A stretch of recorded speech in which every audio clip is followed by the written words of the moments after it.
family, another lovely week is here with us again. It's Woza TV, the best Christian entertaining channel. Just as we promised, we are bringing to you exciting, powerful Christian content. And today in the studio, we are going to react to a very powerful video by the Dr. Abel Damina. This video is talking about passion and conviction for ministry. Passion and conviction for ministry. I have with me a guest in the house who is going to help us to, discuss or to dissect this particular video. But until then, don't forget to subscribe to our channel. Don't forget to like. Don't forget to share the video so that others can also be able to watch the video. Stay tuned. Don't forget to leave your comments as we talk to our guests. We have our guests in the studio, and it's the same familiar face, Man of God, you are welcome. Thank you. Yeah. Ontario, we release was show isn't it? And just small.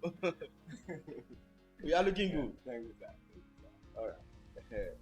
Okay, so today we want to talk about something very interesting. Okay, like I mentioned to you earlier, it has to do with passion and conviction for ministry.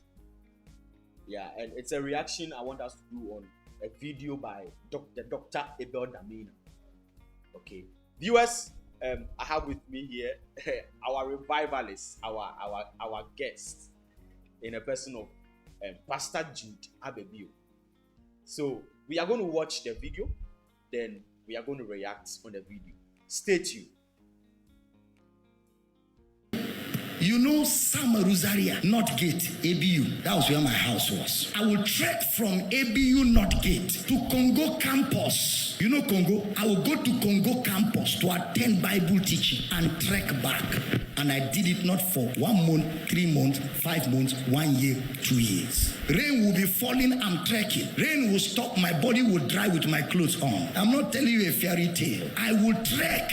And when I'm trekking, I'm singing. When I'm tired of singing, I'll be meditating on the scripture that was taught in the last Bible study. Until I get there. Sometimes we finish Bible study. You know those days of Philip Mokunga, those early days. Philip Mokunga, when they start Bible study from 6 p.m., they finish 3 a.m. I'm not joking. 3 a.m., we are still there.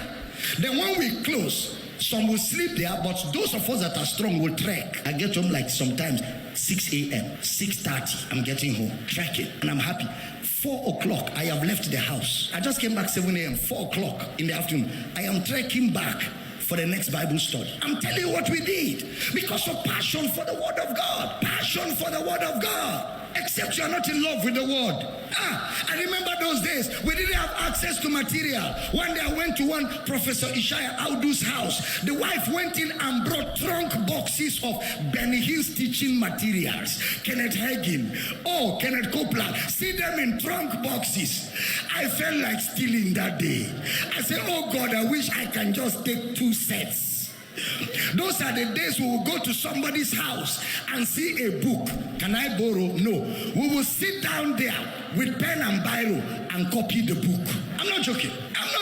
It's not today's kind of Christianity that people are just doing it one kind. No. We are talking about people that have sold out, that have seen that nothing in this world can compare with eternal realities.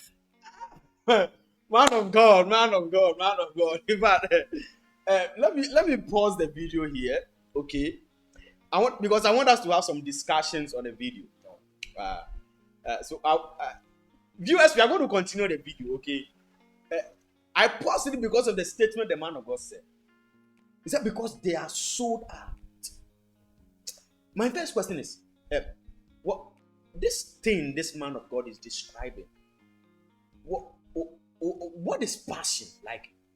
Passion is because we can clearly see that it's passion that he has for the ministry.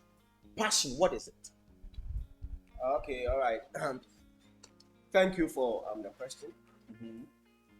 When we talk about passion, Mm-hmm. okay, we are talking about a strong and a great and a powerful desire for something. A powerful emotion or attraction towards something. Is passion different from conviction? Conviction, for me, goes higher than passion. So conviction is on the higher pedestal than Yes, passion. that's right. Because conviction has to do with a belief, a strong belief which you are willing to die for.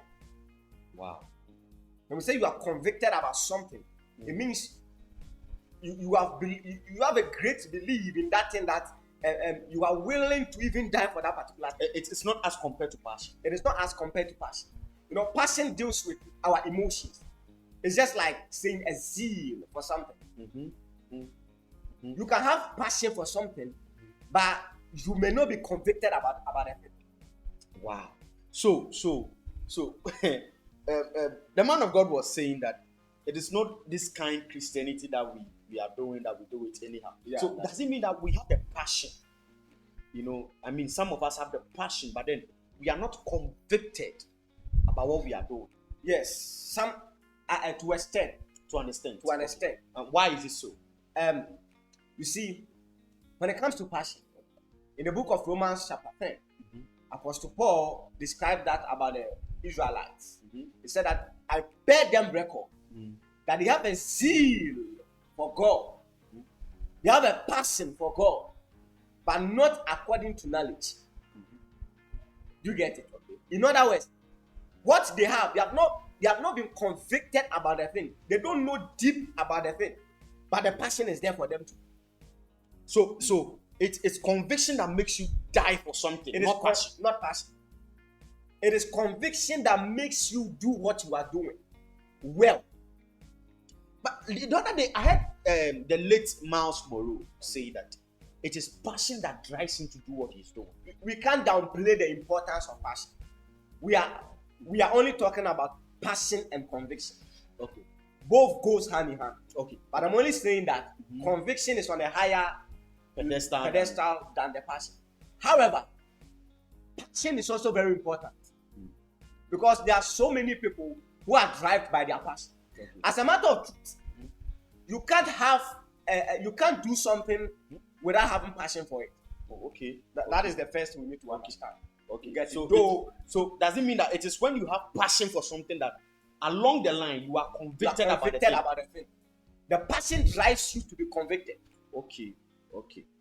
Wow. Powerful. Bringing this these explanations into ministry. I want to ask a question, but first I want you to throw more light. What is ministry? Ministry, what is it? Wow. Ministry, okay.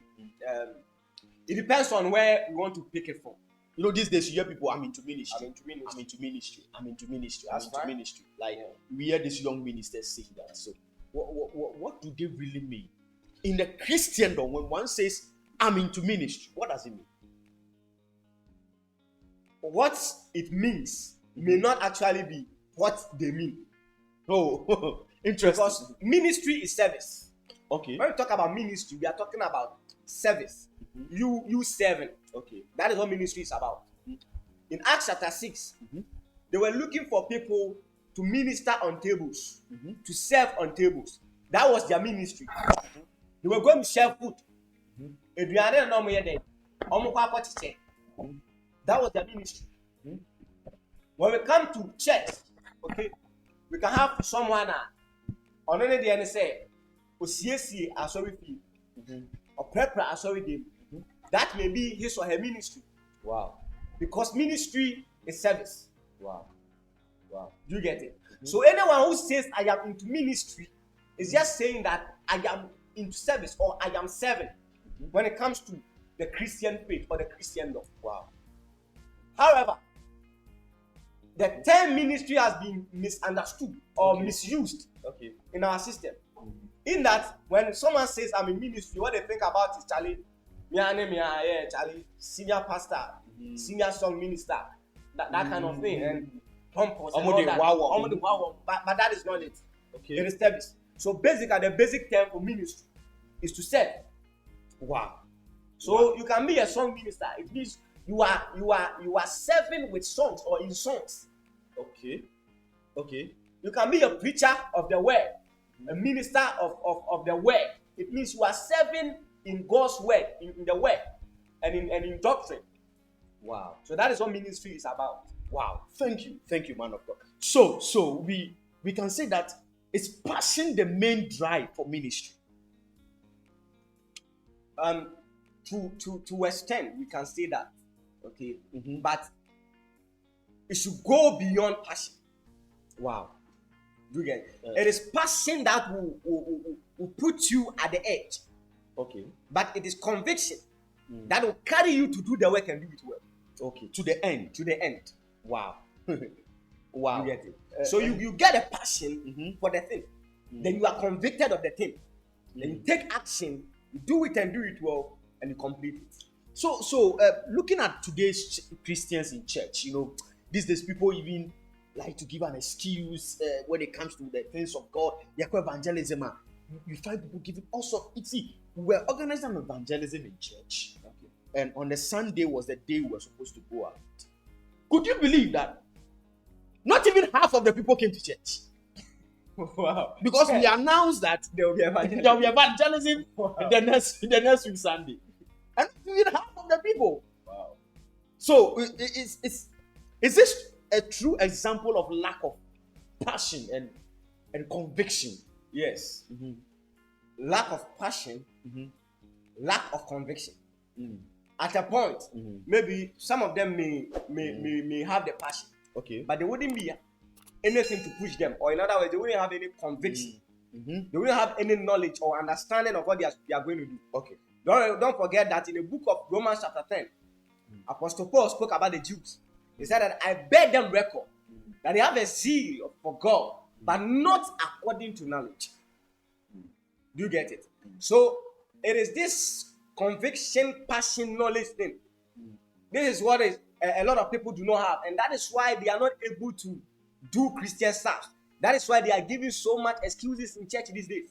Because if we are supposed to go for an evangelism, and because we have declared the evangelism, you don't come to church, and then your Christian walk or your Christianity will have to be redefined.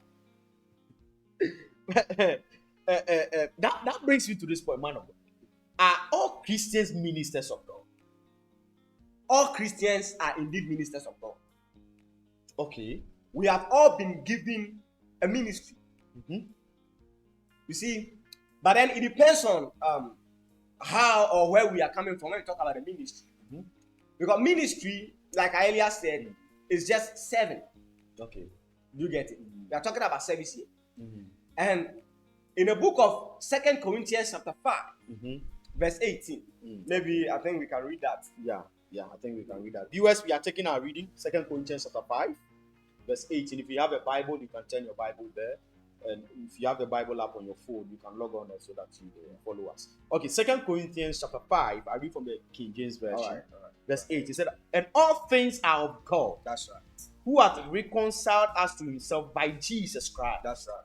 And has given to us the ministry of reconciliation. He has given to us the ministry. The us there is talking about Christians. Believe not a different people. Christians. Every Christian. Not pastors. Not prophets. But a Christian. He has given to us this ministry. Do you get it? So every Christian has a ministry, one way or the other.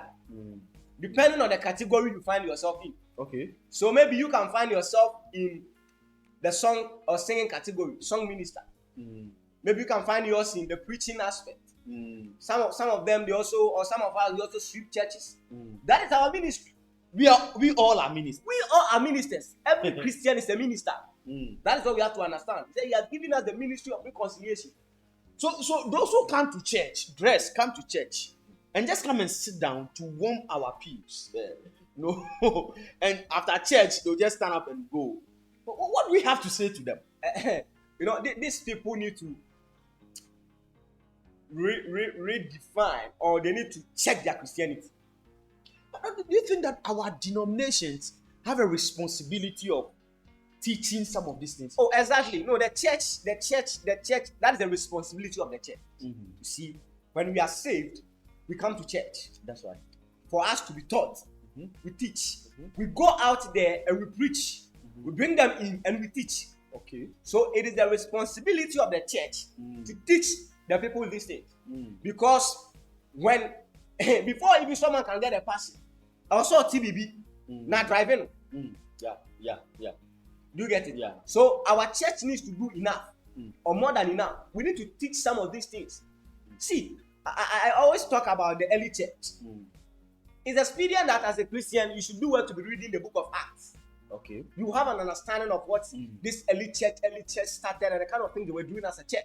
That's why the other day I was saying, it looks as though there is a gap between the church we are doing now and how the church started. Okay.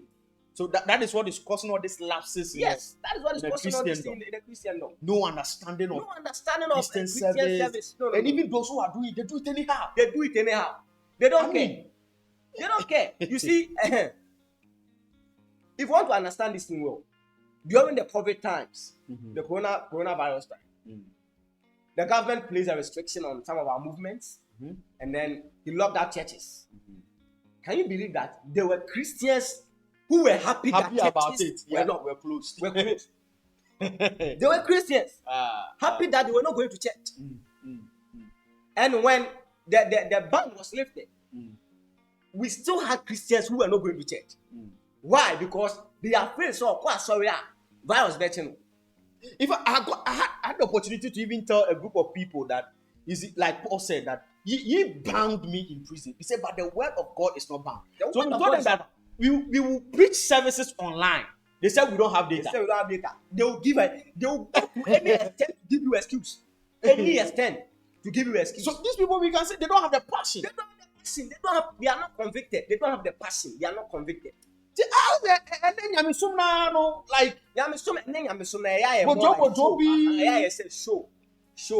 show we like ritual something. We go to church and good praise and worship, and the man of God will come and preach, and when we are done, we take our offering and announcement. These days announcements are even more than the word that comes. We can take about 30-40 minutes for announcement. Hey. The word of God is 20 minutes. it's like you are hitting on a church. I know. Yeah, it's happening in most of our churches, and it is bad. Announcement taking more time than the sermon that came on that day. It is sad. Where is our priority? It's serious. So I remember sometimes I mount platforms and they tell me you have 10 minutes to preach. You have 10 minutes to preach. You have 5 minutes. Yes. You have Just 25 imagine. minutes. And I'm like, You have 5 minutes to preach. Yes. but see- we can give announcement. That is what 15 minutes. Oh, of course. See, me, I've been to churches where announcement is 30 minutes, sermon 15 minutes. May God help us. You get it? But wait, when the early church started, who's say the 30 minutes man announcement, the 15 minutes. Viewers, I'm speechless. See, we need to have our minds renewed. That's right. Our minds transformed. Else, we cannot be able to carry God's power and presence anywhere. The passion and the conviction. See, the man of God was talking about walking lengths, distances to attend Bible study meetings. It brings me to a question. So, looking at this experience, we hear men of God share their experience of salvation, their experience of their works in ministry, and how far they have come. To the average believer who does not have this experience, does it mean that you are not qualified to be in ministry, or does it mean that you are not making any impact in the body of Christ? Should you necessarily, have these experiences before you can also feel that, in the body of Christ, I'm also doing something? Oh no, we can't say so. You can't say that you need to have this experience before you can say that you are qualified to be in ministry. No, because for example, the man of God was saying, he walked long distances. Maybe that is a disadvantage to him. Okay. Because of where his church was situated and where he was staying. Because if my church is close, okay, I wouldn't have the struggle of walking long distance. I just move out from my house and I'm at church. Okay. A few minutes walk and I'm at church. So I don't necessarily need to walk long distance to be qualified. Okay. But the problem will come in when my church is very close, and yet still there is a meeting going on in church and I don't go. I mean, even in our time, we have Oh, such we have. instances. Oh, yes, my church. My church. Uh-huh. Okay. We have someone living just a stone throw to the church. Say, I saw in India, on a Sunday, on your shoe, Uncle Baby out. Yeah, sorry, pa, praises the course, preaching the course, I said them. He's doing church from home. I said them. And not like this person is sick, or not like this person, I don't know, has traveled or something. On your shoe, I said them, on back. So you see, such a person lacks passion, lacks a conviction for the things of God. Because if we can give excuse when it comes to the things of God, when it comes to the doings of God, then we lack passion and we lack conviction. That is the truth. That is the truth. And our early fathers, okay, when they started, like that is why we hear some of these experiences and we are like, hey, Charlie, what's up? When they started, they were not giving excuses. No man had an excuse. No man had an excuse. And nowadays, we don't have any excuse. But we are giving excuses. Even when we are bringing the church to them in the house, They would still have they something still to have say. an Because like we are saying, when we're saying, okay, let's do church online, some of them will say, we don't have data. Some of them come online. We are doing church online. They come online and they are doing other things. So what is really the problem? So it all boils down to this passion and conviction we are talking about. And boils down to the fact that the church as a body is not doing enough to help these people. We are not teaching well. Today, I'm sorry to say, not even sorry to say, if you enter our church, the kind of teachings going on in our church or softball, I told you certain doctrines and things we are teaching in church, it has nothing to do with Christ. It has nothing to do with Christ. And we are teaching these things. Or we at a Bible study, Bible study now check topic we discuss here. There is no Christ in what the person is discussing. And so I say Bible studies. Man of God, can you share an experience with us? You know, because we know you're a pastor, you have been on the field for some time. Okay. Can you share an experience with viewers for them to understand how what drives you for ministry? What has brought you this far? What has brought you this far? And how you are becoming a blessing to the body of Christ? You see, the point is that, like you said, you know, see, everybody will have, or at a point, will have to get a passion and a conviction for something before you'll be able to move well in that angle. Some of us, we have had this fire and passion within us for a very long time. Wow. And we are not willing and we are not ready to give up. Okay. Not for anything in this world. So we have come thus far. We are young, but we are free banner. That's right. And we have been through certain things. But so we are on our feet because we understand where we are going. One thing that motivates me is what happened on the Mount of Gethsemane. Wow. It is something that motivates me to always move on in everything I'm doing. You know, on the Mount of Gethsemane, Jesus had every reason to give up. In fact, he had an option. He had an option. He had every reason to give an excuse. But if he will not die, who will die? You see, he had every reason to give an excuse. Yeah. You know what I'm saying? Yeah. Oh, yes, he could have said, I won't die. But man of God, if you will not die, who will die? Now we have to ask God. He could have said something because they are made to know. And at a point, Jesus made a statement: the Father, if it is possible, let this cup bypass me. Jesus, it's not possible. This one, it's not possible. No. And so at a point, but because of the fire and the passion and the conviction within you, because of the goal, also say, baby, I'm where there was a And the joy that was set before so you said that looking unto Jesus, the author and the finisher of our faith, who for the joy that was set before him, the guy had to endure the cross. That's right. And he had to despise the shame. Because there was a joy that was set before him. There was a target he needed to meet. And he was not willing for anything to come and cross him. Though he had a choice. Though he had an excuse. But he just had to forgo all these things and finish the task. Wow. So it is something that drives me. When it comes to that, I don't joke with the things of God. Experience it. Give us an experience of something that happened to you on the field. How that it should even be discouraged, but yet you are still moving.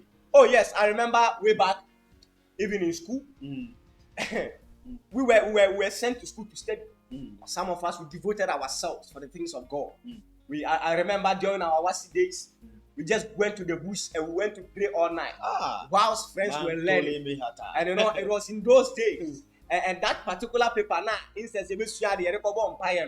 was that paper that most of us passed. You know, and one thing that could have easily discouraged me was that someone I respected a lot told me, say, you can't do ministry. Just feel like that, you can't do ministry. That's why they won't me ministry. I'm sorry, I'm a small boy, I'm sorry, I'm say. So I said, no, I can't change coffee, baby, I can't be a chair. I just look at oh my God. But you see, I have a statement. I don't talk about men of God. The reason I don't talk about men of God is because when God was calling them, I was not there. That's right. So I just look at the person and I said, well, it's up to you. When God was calling me, you were not there. You don't know the message God gave you. Yeah. And you don't know where God will take you to. Yeah. So since God has given me a ministry, I have to look forward to that particular thing. And God has been faithful. Because I remember those days when we yearn for the things of God. When we yearn for God's power. When we yearn for God's glory. It was in those days that we went for crusade. And it was a typical fetish land. I remember those days we went for that particular crusade and that was my first encounter of or my first time of actually involving myself in this whole healing thing we are talking about. There was this lady now deaf and then she was also dumb. That was we just laid hands on this lady and at once the power of God was so strong. I remember another time told God, show me your power. I just walked through a hospital and there was this woman on the bed who was not able to walk for some time. And then I asked the nurses that can I pray with her? The nurses were doing wrong things. Protocol. And I said, it's just some few minutes, let me pray. And they said, okay, fine, you can pray. I looked at the woman, I told her that silver or gold I don't have. Such as I have a give. In the name of Jesus, rise up and walk. That was the scripture. And I quoted the scripture to her. And immediately, she began to walk. No, anytime I look at that scripture, what comes to when a man has Christ or when a man carries Christ, he knows it. Exactly. In fact, this statement we are making, it's not fictitious. Say, yeah. When you have God, you know you have God. And when you don't have God, you know you don't have God.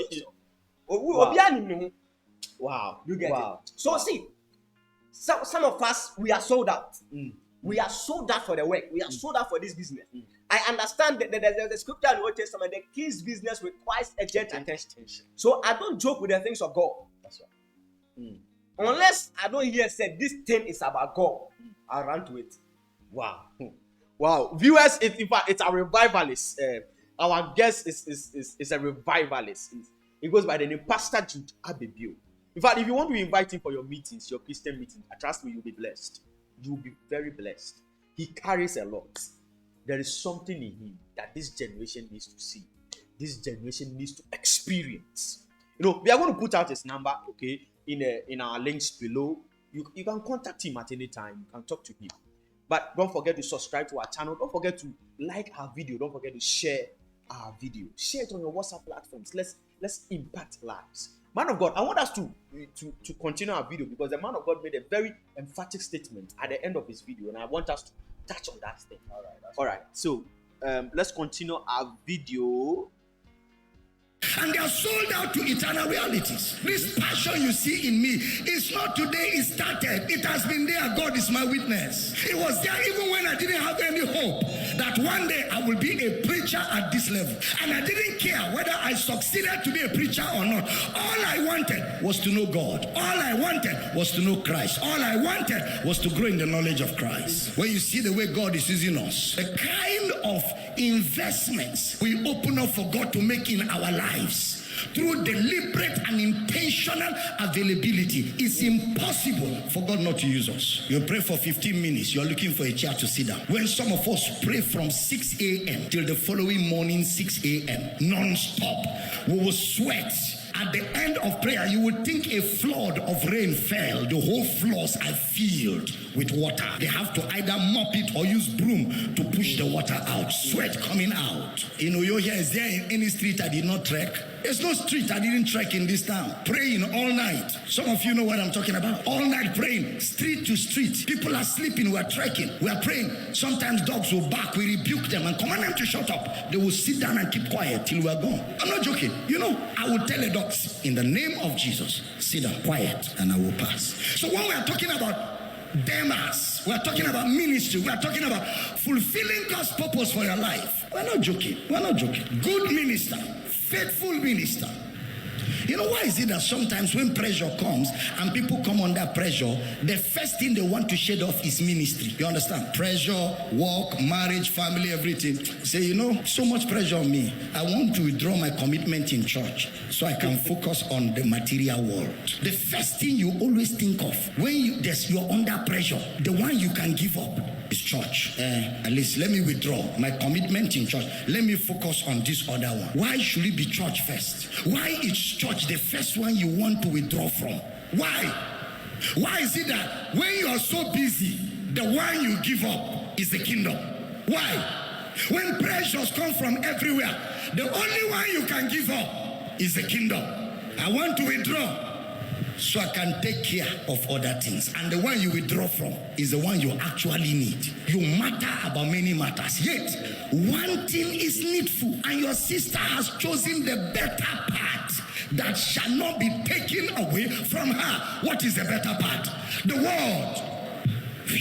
Somebody was coordinating a house center, he just abandons it. Why do you abandon the flock? Because you love the present world. You are no more in love with the flock of God. Man of God, it's amazing because that is where my question is pointed to. Why is church, okay, the first thing that people abandon when there is pressure from the outside world? Okay, all right. See, it all boils down to what we are talking about, what we are discussing. People do not understand this whole Christian thing we are talking about.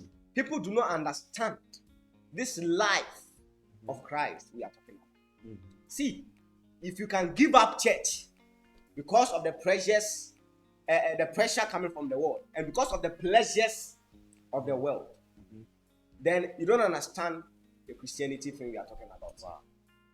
Wow.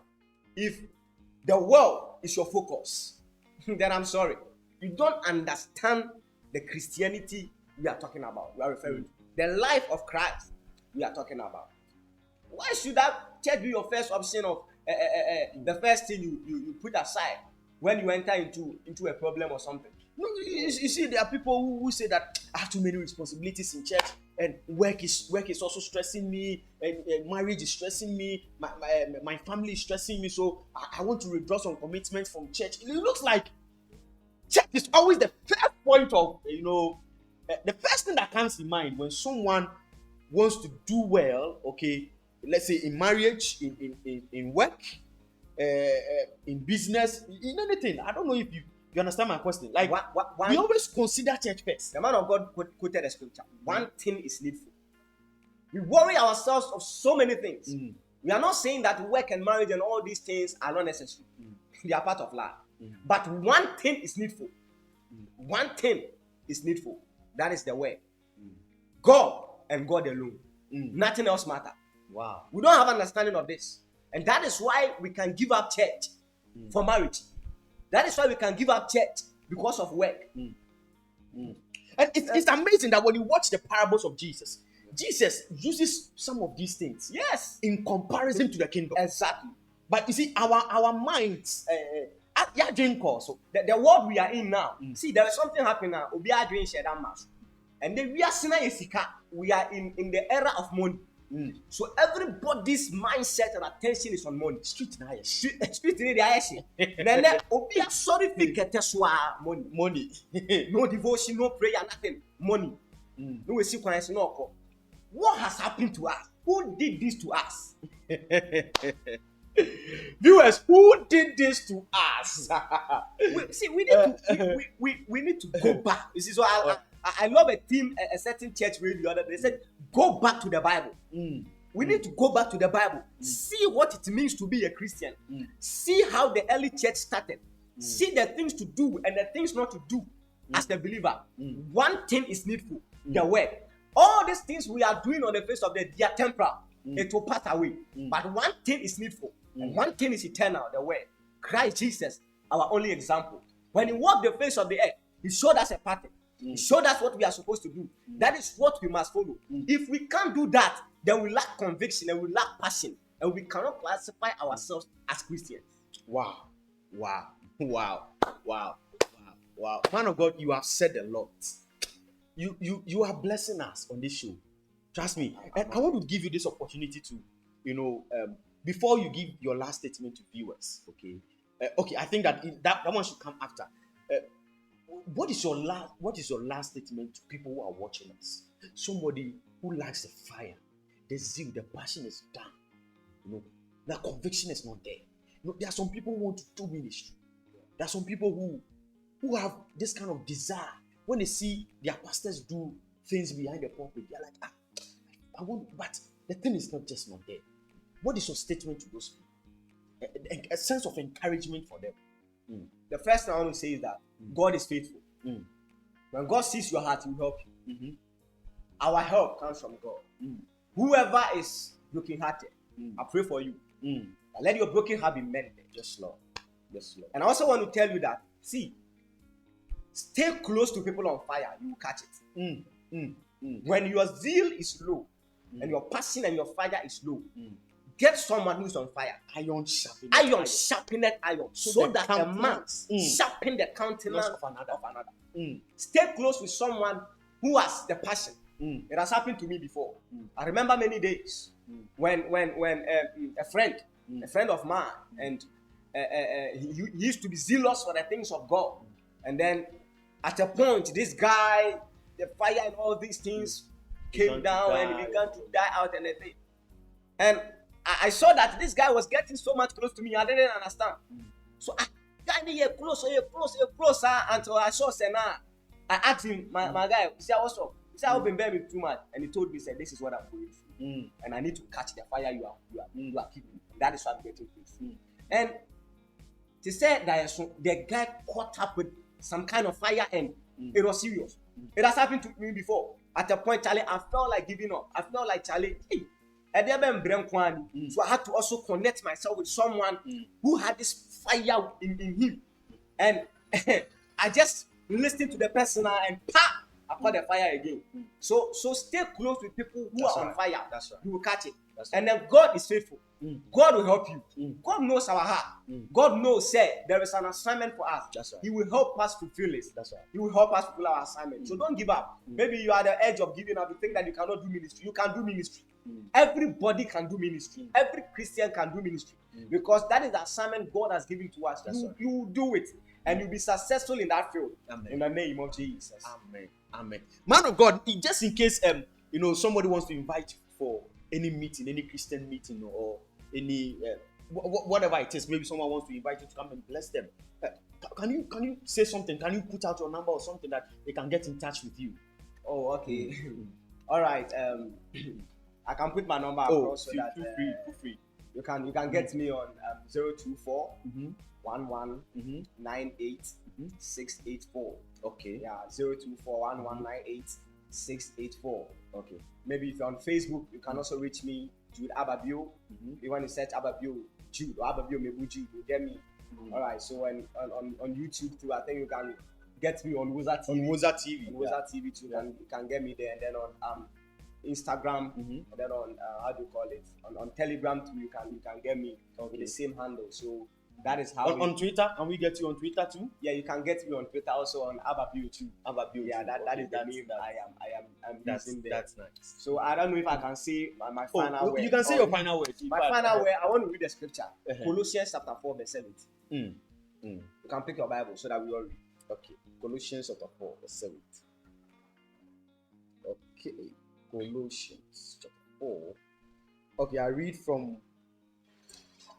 the King James Version. That's right. He said, and say to Archippus, that's right, take heed to the ministry that's right, which thou hast received in the Lord, exactly, that thou fulfillest it. Exactly. That is the word I want to leave out to every Christian. Take heed to the ministry we have received. Everybody has received the ministry. Take it to that ministry so that you fulfill it. Do not let that ministry perish. Do not let that ministry die. Fulfill that ministry. Other versions say that make sure you carry out the work that God has given unto you. And I believe, say, you will be successful. So, man of God, that is my Bishop, message. God richly bless you so much. God richly bless you. You are always a blessing. In fact, when we call on you, you make time to come. I'm very honored. God bless you so much. God bless you so much. Viewers, in fact, we have come to the end of our discussion. Don't forget it's Woza TV. Don't forget to drop your comments in our comment section. Let's get interactive. Don't forget to like our videos. Don't forget to share our videos. See what we are doing. We are not joking, no. My brother, my sister, we are not joking. Share this video on your platform. Share it on your WhatsApp platforms, in your Christian groups, in your church groups.